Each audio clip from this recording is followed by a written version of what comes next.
et je rends grâce à Dieu de m'avoir amené dans ce lieu. Que le Dieu de paix, le Dieu d'amour, Jésus, nous sanctifie. Amen. Notre Dieu est tout-puissant. Alléluia. Notre Dieu est tout-puissant. Nous n'aurons jamais honte là où est Jésus-Christ. Notre Dieu est tout-puissant. Alléluia. Notre Dieu est tout-puissant. Nous n'aurons jamais honte là où est Jésus-Christ.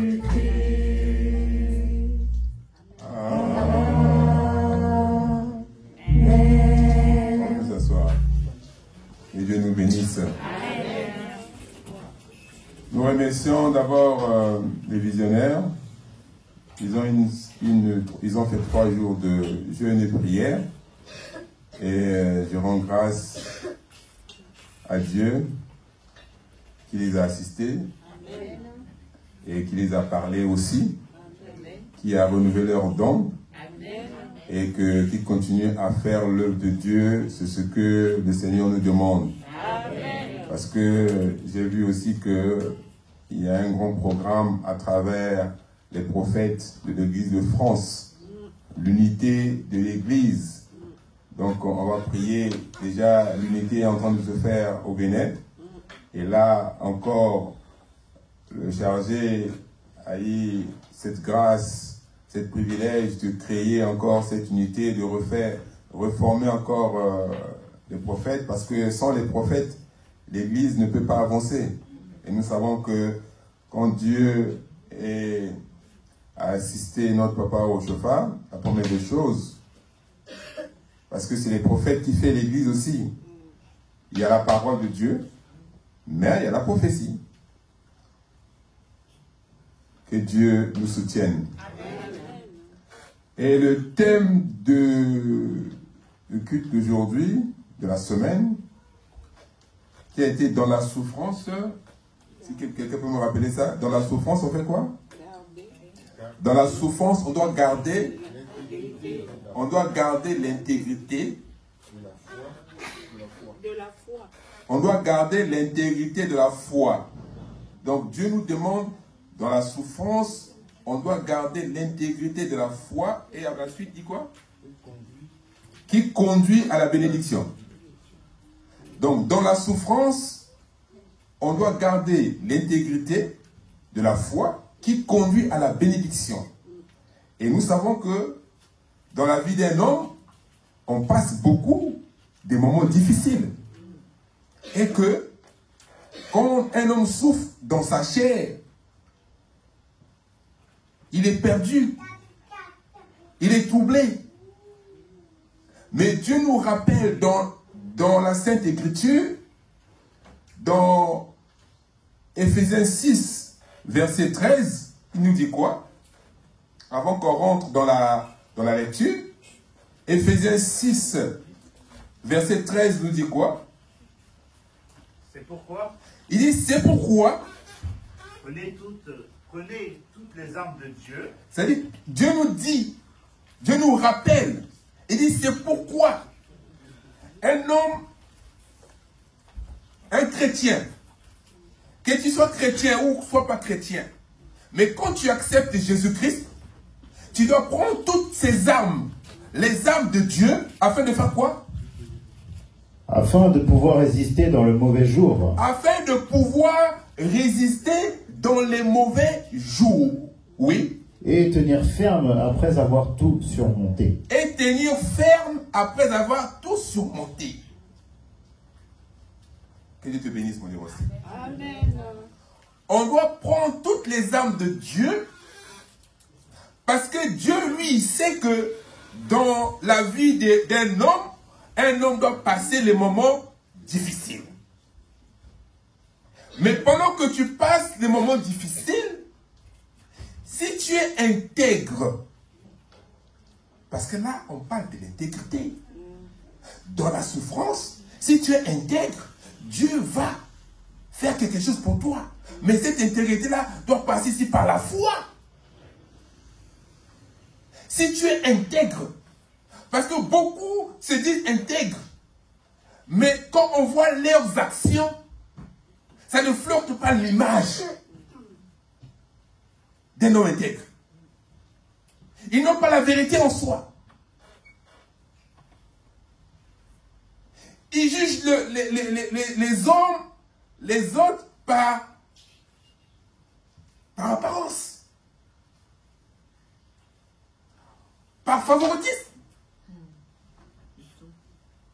Oh, on ne doit pas. Dieu nous rappelle ce matin. Et nous prenons le cas de Job. La lecture nous dit que Job était un homme intègre et droit. Il craignait Dieu. Mais quand il craignait Dieu, mais il ne comprenait pas tout ce qui...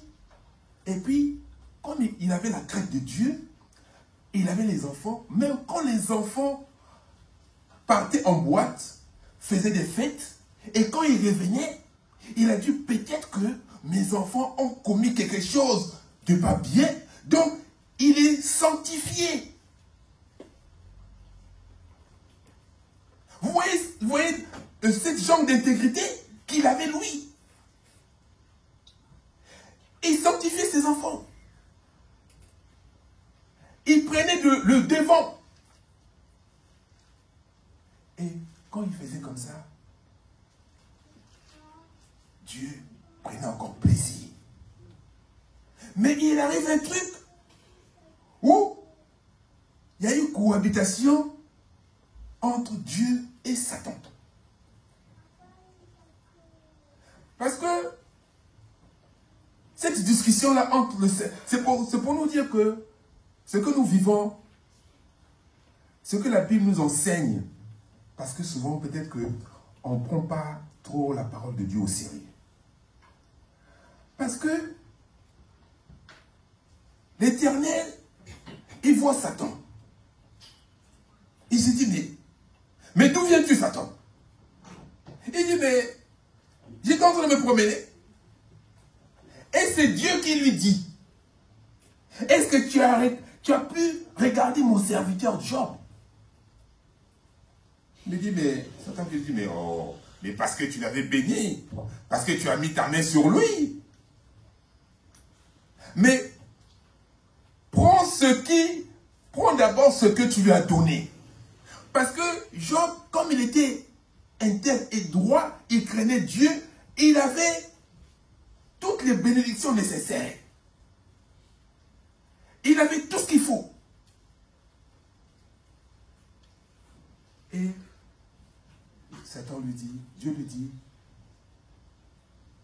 prends tout ce que tu veux, prends tout ce qu'il a, mais ne ôte pas la vie. Ça, c'est Dieu qui lui dit, hein. Parce que nous avons un accusateur. Nous avons quelqu'un qui nous accuse tout le temps. C'est pour ça souvent, quand on commet quelque chose, il nous arrive des choses négatives, on commence à se poser des questions. Mais sans savoir que le Satan vient voir Dieu. Il dit, mais regarde ton enfant là. Tu dis que c'est ton enfant. Mais regarde son comportement. Regarde ce qu'il a fait. Et à un certain moment, Dieu nous châtie. À un moment, tu vas passer un peu les moments difficiles. Mais quand tu vas passer ces moments difficiles, il faut te soumettre maintenant à Dieu. Il faut revenir vers Dieu. Quand il y a eu une discussion entre Job et l'Éternel, je veux que quelqu'un prenne Job 1 pour que vous connaissiez de comprendre. Job chapitre 1, verset 6. Or, oui, les fils de Dieu oui, vinrent un jour se présenter devant l'Éternel. Et Satan vint aussi au milieu d'eux. Vous voyez, hein? Satan aussi vient au milieu d'eux. Hein? Oui, L'Éternel dit à Satan, oui, d'où viens-tu? oui, Et Satan répondit à l'Éternel, oui. de parcourir la terre et de m'y promener. De parcourir la terre et de m'y promener, oui. L'Éternel dit à Satan, Oui. as-tu remarqué mon serviteur Job? As-tu remarqué mon serviteur Job? Oui. Il n'y a personne comme lui sur la terre, Mais il y avait personne comme lui sur la terre des vivants. et c'est un homme intègre et droit. Un homme intègre et droit. Et dans la Bible, si on peut renumérer les hommes qui étaient intègres, il peut y avoir au moins 10 personnes. Craignant Dieu et se détournant du Avant mal. que il y avait au moins 10 personnes. Quand vous lisez la Bible, il y a au moins 10 personnes. Il y a Noé, il y a Job, il y a, comment on l'appelle, Abraham, il y avait Moïse, il y avait Daniel, et Enoch. Oui, mais on ne va pas le citer tous. Mais ce vous faire comprendre que il y a des hommes intègres. Mais nous, qui arrivons aujourd'hui, mais Dieu nous fait grâce. Aujourd'hui, Jésus-Christ nous fait grâce. Parce que dans notre vie, on n'était jamais intègre. Mais au fur et à mesure, on acquiert cette intégrité. Mais c'est par la parole que Jésus nous enseigne. Oui, mon dévotier. Et Satan répondit à l'Éternel, Oui. est-ce d'une manière désintéressée que Job craint Dieu? Est-ce que c'est une manière d'intéresser Job craint Dieu? Oui. Ne l'as-tu pas protégé, lui, sa maison et tout ce qui est à lui? Oui. Tu as béni l'œuvre de ses mains, Uh-huh. et ses troupeaux couvrent le pays. Uh-huh. Mais étends ta main, Oui. touche à tout ce qui lui appartient, Oui. et je suis sûr qu'il te maudit en face. Mais, Dieu te bénisse. Mais, quand Satan prend le contrôle d'abord, il commence par ses affaires. Il détruit ses affaires. Il tue ses enfants. Et il se retrouve tout seul, avec sa femme. Mais qu'est-ce qu'il fait? Job 1, verset 20, dit quoi? Oui, Alors Job se leva, oui, déchira son manteau oui, et se rasa la tête. uh-huh, Puis, se jetant par terre, oui, il se prosterna uh-huh, et dit, oui. je suis sorti nu du sein de ma mère, Je suis sorti nu du sein de ma mère, oui. et nu je retournerai dans le sein de la terre. Et je retourne dans le sein de ma mère. Vous savez que quand nous sommes en deuil au pays, quand on perd un membre de la famille, on nous rasait toujours la tête. Parce qu'on sentait l'image de deuil. Là, il n'était pas encore malade. Et donc, premier chapitre nous parle des enfants de Job à travers tout ce qu'il a perdu. Et le deuxième chapitre nous parle maintenant de sa maladie. Et il se retrouve malade. Le cancer, il n'arrivait pas à s'en sortir. Il prenait même les tessons pour gratter son corps. Vous voyez l'image? Et il ne comprenait pas. Et même la femme qui était à côté de lui nous dit quoi dans Job 2, verset 8, je ne sais pas. C'était quoi? Quand la femme dit quoi? Sa femme lui dit, Oui. tu demeures ferme dans ton intégrité. Il dit, tu demeures frère dans l'intégrité. Vous voyez quelqu'un qui est intègre, mais quelqu'un qui... Vous voyez la différence? Quelqu'un qui est intègre, qui fait de bonnes choses, et quelqu'un qui est en train de souffrir. Mais la femme veut qu'il enlève son intégrité. Tu demeures ferme dans ton intégrité, oui. Maudit Dieu, Maudit Dieu! et meurt. Et meurt! Mais je lui répondis, Oui. tu parles comme une femme insensée. Mais tu parles comme une femme insensée, c'est pour ça, souvent, les réactions de nos amis, de nos femmes, les gens qui sont autour de nous, quand on commence à vivre des moments difficiles, les gens vont commencer à t'accuser. Parce que tu as fait ça, parce que tu as péché. Mais tonton, tu n'as pas péché. les gens vont t'accuser. Des choses que toi, tu n'as pas fait. Mais à un certain moment, Job commence à se plaindre. Et quand il commence à se plaindre, parce que le trouble est rentré dans son cœur, dans son corps, dans son âme. Il dit, mais qu'est-ce qui m'arrive? Pourquoi? Et il y a ses amis qui sont venus le voir. Et quand les amis viennent le voir, les amis aussi, ils ont pris 7 jours à assister leur frère, leur ami, qui a perdu tous ses biens et qui est devenu malade. On ne va pas lire ça, c'est la suite. Mais ses amis, ils sont restés là pendant 7 jours, juste le regarder. Parce qu'ils ne comprenaient pas, ils n'avaient pas de parole. C'est pour ça qu'à un moment, Job s'est dit, ah, pourquoi ça m'arrive?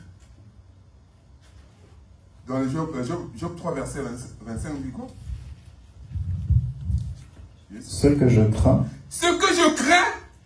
c'est ce qui m'arrive. C'est ce qui m'arrive.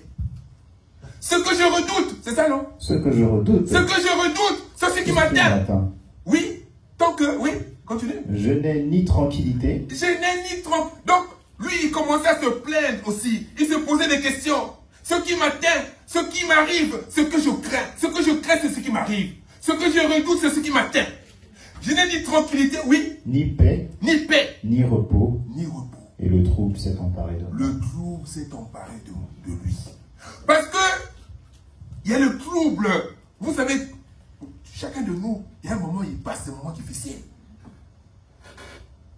Et que, on cherche des solutions. Mais là, lui, il a tout perdu. Et il se retrouve en plus malade. Et la femme qui était avec, puisque la femme est toujours là, il dit non. Et les amis qui viennent, commencez à lui donner des conseils, commencez à critiquer, parce que les gens vont commencer à vous critiquer. Mais il y a un certain moment, à travers tout ce que les gens disaient, Job dit non. Job prit encore la parole, Job 27. Il dit, il prend encore la parole sous sentencieuse. C'est-à-dire avec autorité. Mais pourtant, il vivait des moments difficiles. Il souffrait. Mais il se met encore debout. Il dit quoi? Le Dieu qui me refuse justice. Oui, c'est pas ça? Dieu qui me refuse justice est vivant. Il dit, le Dieu qui me refuse justice, il est vivant. Pour vous dire que, il voyait que ce qui s'est passé dans sa vie, c'était injuste. Parce qu'il ne comprenait pas qu'il n'a rien fait. Il louait Dieu tous les jours. Il avait la crainte de Dieu. Mais quand même, il lui arrive des situations comme ça. Il dit, le Dieu qui me refuse justice, il est vivant. Amen. Le Tout-Puissant qui remplit mon âme d'amertume, il est vivant. Amen. Aussi longtemps quoi? Aussi longtemps que j'aurai ma respiration. Aussi longtemps que tu vis, que tu as la respiration, que tu as le souffle de vie qui sort dans tes narines. Tu fais quoi? Mes lèvres ne prononceront rien d'injuste. Ses lèvres n'ont rien prononcé d'injuste. Ses lèvres n'ont rien prononcé d'injuste. Parce qu'il avait toujours cette crainte. Et c'est ce que chacun de nous, à partir d'aujourd'hui, doit commencer à faire. On doit remercier Dieu en toutes choses. On doit le bénir. Job a eu la foi ferme. Et il a persévéré à travers tout ce qui lui est arrivé. Mais nous, on n'arrive pas, quand il y a quelque chose qui nous arrive, tout de suite, on commence à se lamenter. On commence à se poser des mille et mille questions. Quand Dieu nous dit, ne craignez rien, car je suis votre Dieu. Ne tournez pas des regards inquiets. Je viens à votre secours. Amen. C'est Ésaïe 41, non? 41, 10, n'est-ce pas? Ne craignez rien. Pourquoi on a la crainte? Si tu as confiance en ton Dieu, C'est ça, non? C'est 41, 10. C'est pas ça. Ne crains rien. Dieu nous dit à partir d'aujourd'hui, quelle que soit la maladie, quelle que soit la souffrance, quelles que soient les épreuves que tu passes, quelles que soient les fins du monde difficiles, quel que soit tout ce qui se passe dans ta vie, Dieu te dit aujourd'hui, ne crains rien. Oui. Car je suis avec toi. Il est avec toi.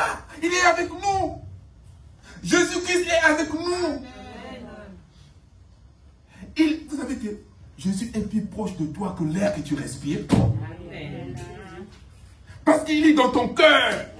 Il suffit tout simplement de l'invoquer. Mais quand tu l'invoques, il faut que tu l'invoques avec sincérité. Parce que tu n'es pas sincère avec Dieu. Parce que les gens croient mentir Dieu. Les gens croient tromper Dieu. Ils ne sont pas sincères dans leur calcul, dans leur projet. Ils mentent Dieu. Ils pensent mentir Dieu. Non. L'Éternel est tout près de ceux qui l'invoquent. Mais de tous ceux qui l'invoquent avec sincérité. On va parler de ça dans Psaume 145, verset 18. Il dit, l'Éternel est tout près de ceux qui l'invoquent. Mais de tous ceux qui l'invoquent avec sincérité. Continue la lecture. Ne promène pas des regards inquiets. Donc Dieu nous demande aujourd'hui, on ne doit plus promener nos regards inquiets. Parce que tu vas commencer à avoir des voyants, des marabouts, des gens qui prédisent l'avenir, des gens qui font de n'importe quoi. Parce que, il dit, ne promène pas, tu es obligé de... Tu commences à tourner des regards inquiets. Tu commences à chercher où est-ce que je peux trouver la solution. Mais et pourtant la solution est devant toi.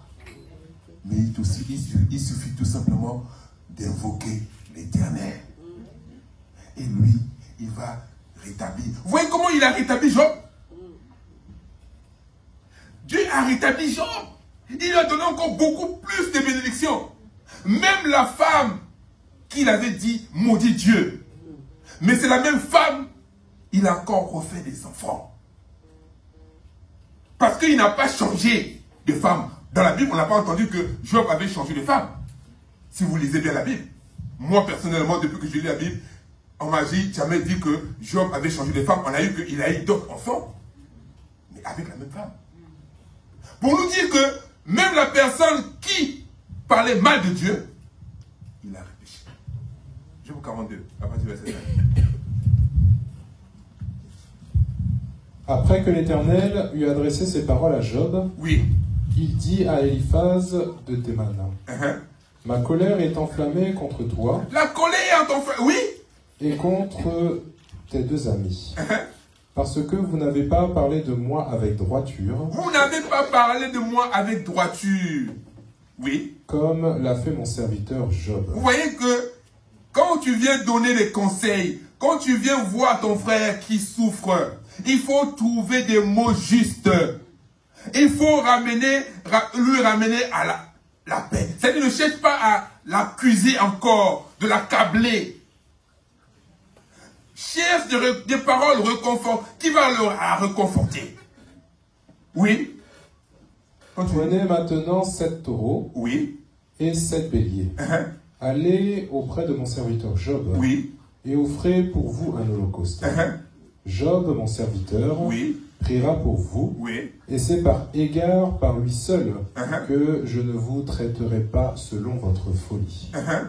Car vous n'avez pas parlé de moi avec droiture, Vous n'avez pas parlé de moi avec droiture, oui. comme l'a fait mon serviteur Job. Comme l'a fait mon serviteur Job. C'est-à-dire que lui qui souffrait, il avait la crainte. Il dit non, je ne peux pas sortir des paroles négatives. Avant, tu continues dans Ephésiens 4, non? Ephésiens 4, verset 29. Ephésiens 4, verset 29 dit quoi?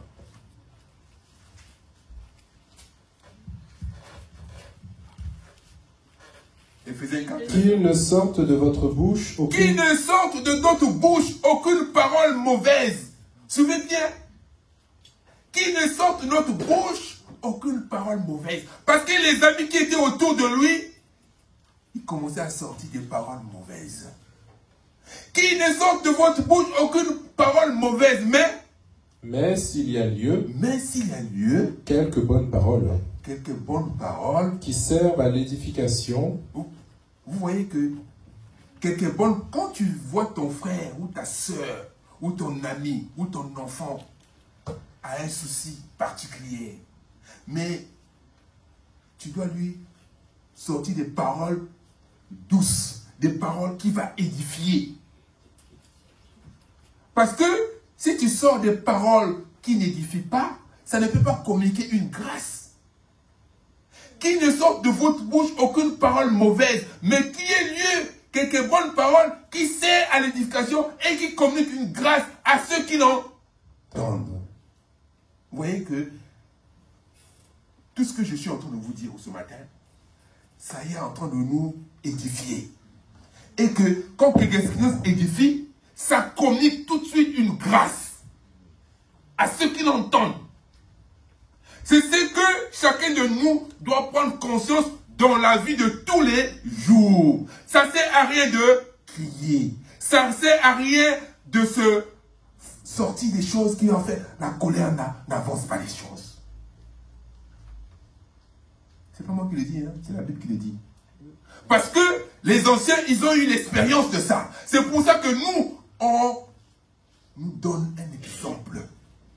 Si nous commençons à partir d'aujourd'hui à se comporter de la sorte, vous allez voir qu'il y aura un grand changement dans la vie de tout un chacun. Chacun de nous ne devait même pas se plaindre. Job a été établi.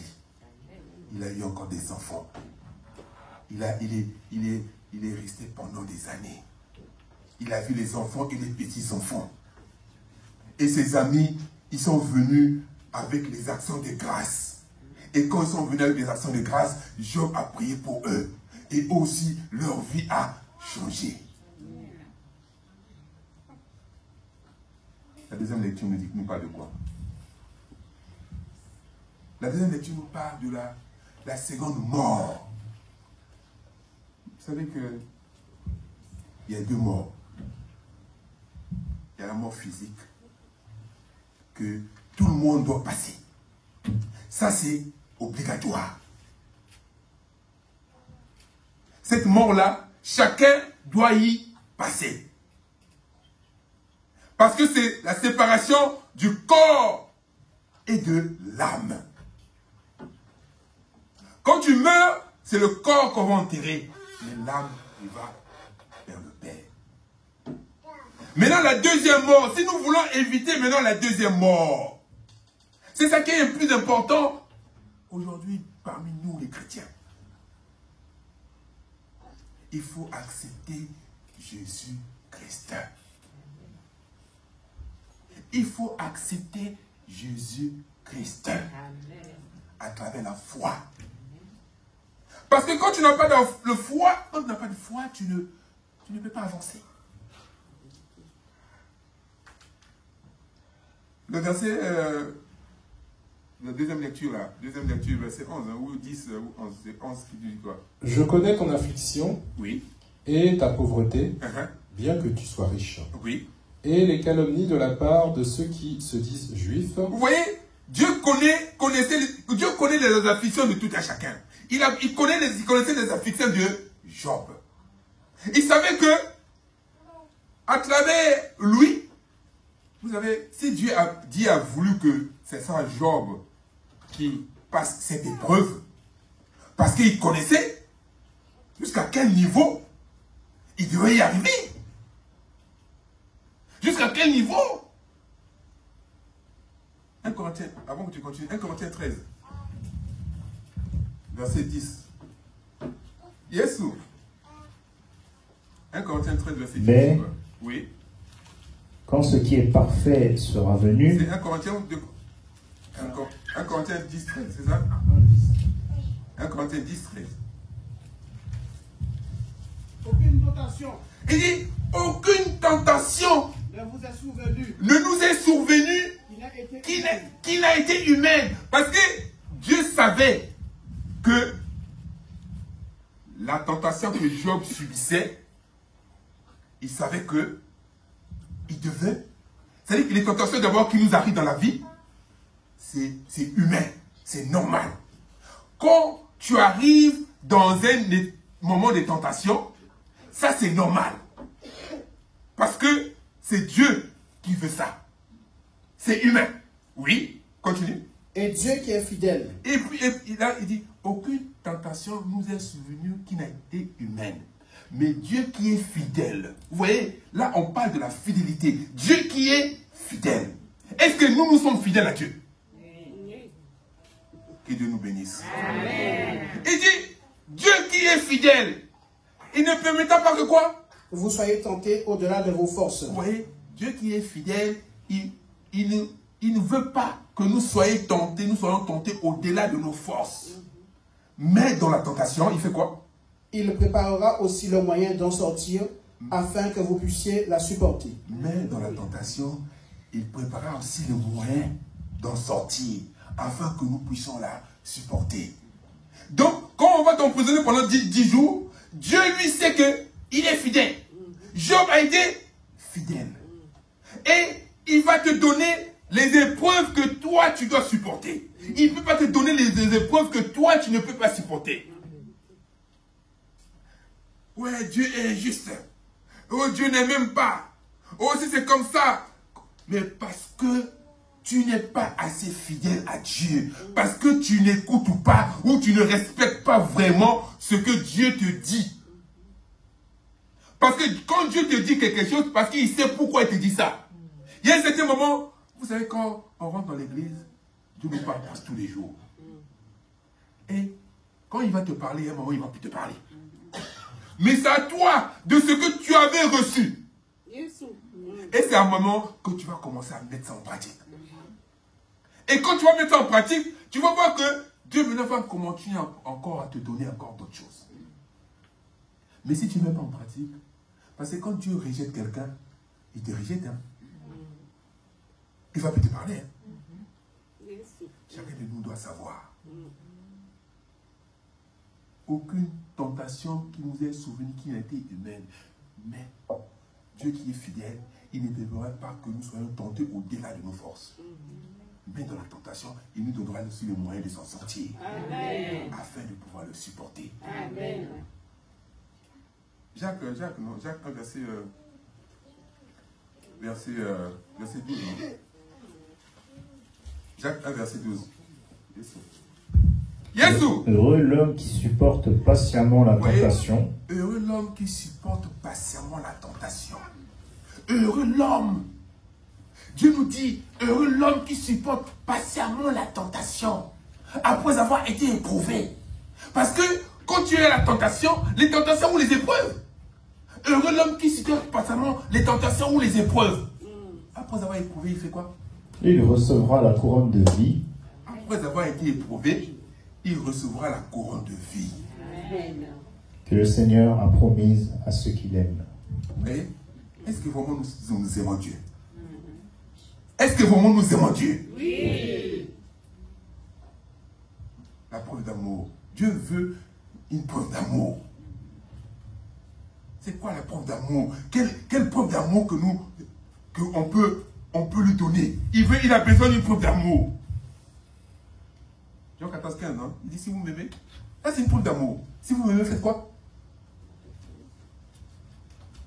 La preuve d'amour que Dieu veut en nous, c'est quoi? Il dit si vous m'aimez, gardez mes commandements. Il dit si vous m'aimez, gardez mes commandements. Et moi je prierai au Père. C'est lui qui va prier au Père. Qui vous donne un autre consolateur. Il dit si vous m'aimez, gardez mes commandements. Et moi, c'est ça non? Et moi, je prierai au Père qui vous donne un autre consolateur. C'est ce que Dieu nous demande aujourd'hui. Donc tu vas souffrir pendant 10 jours. Il connaît ton œuvre. Vous voyez la paroisse Grâce Divine? C'est une paroisse que Dieu a vraiment bénie. Pourquoi? Parce que moi j'ai vécu, je ne sais pas si les gens ont vécu l'autre Grâce Divine avant. La Grâce Divine n'a pas été créée ici, hein? C'est pas Argenteuil. Hein? Pour ceux qui, je ne sais pas s'il y a quelqu'un fidèle de l'avant-grâce divine. La grâce divine était à Drancy. Et vous voyez le temps où ça a été fermé là-bas et le temps où ça est ouvert ici. Vous voyez la persévérance qu'avait notre papa. Parce que si c'était d'autres personnes, ils devaient baisser les bras. Parce qu'il y a eu des critiques. Il y a eu d'humiliation. Il y a eu beaucoup d'épreuves. Mais Dieu, dans sa bonté, il a gardé sa foi. Il a gardé la foi parce qu'il savait que le message que Dieu lui avait donné avant, la révélation que Dieu lui avait donnée avant, il dit que non, mon fils, toi, tu dois créer cette église et tu dois restaurer cette église et tu seras parmi les gens qui vont restaurer l'église du Christianisme céleste en France.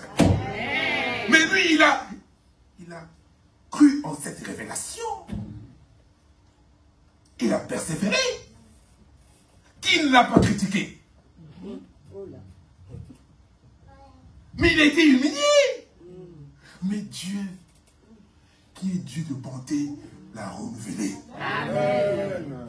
Pour nous dire que moi je l'ai connu, j'étais frère. Mais l'esprit qui est en moi, quand je commençais à exhorter, il dit, mais ce garçon-là, comment il a...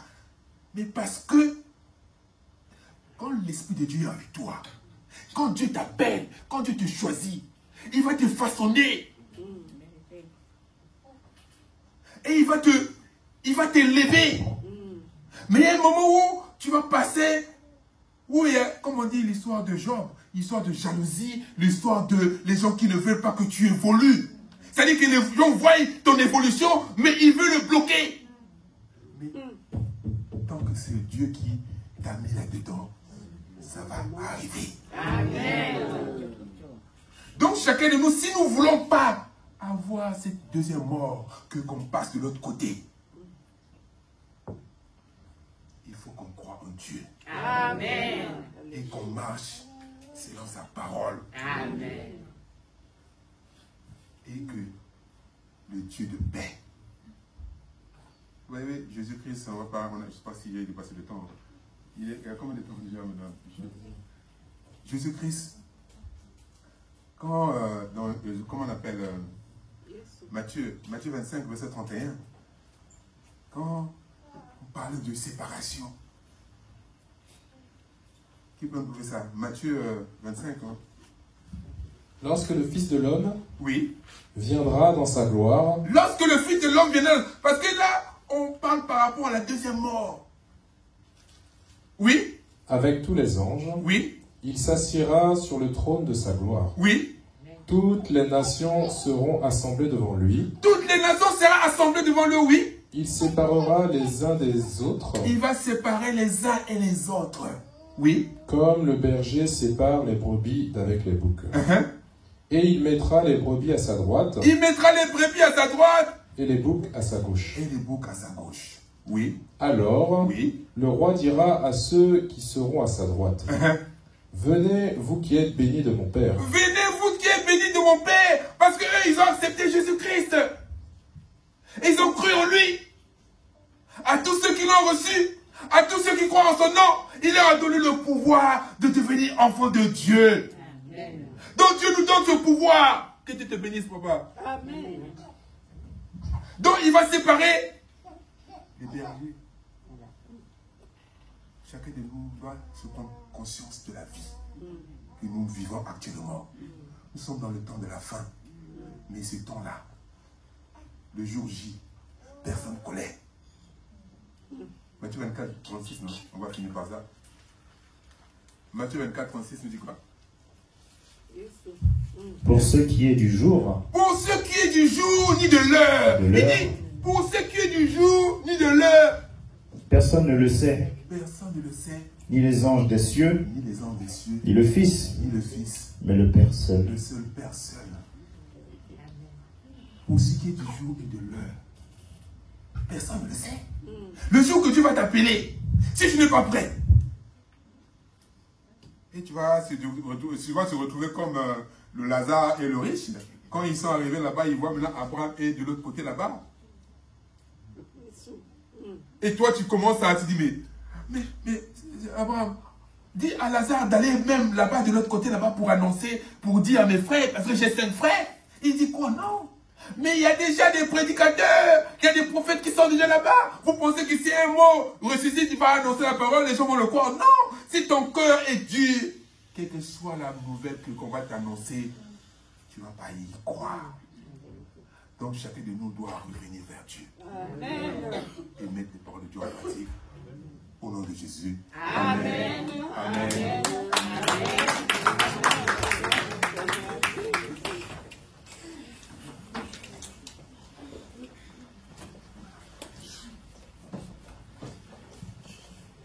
Méditons sur la parole.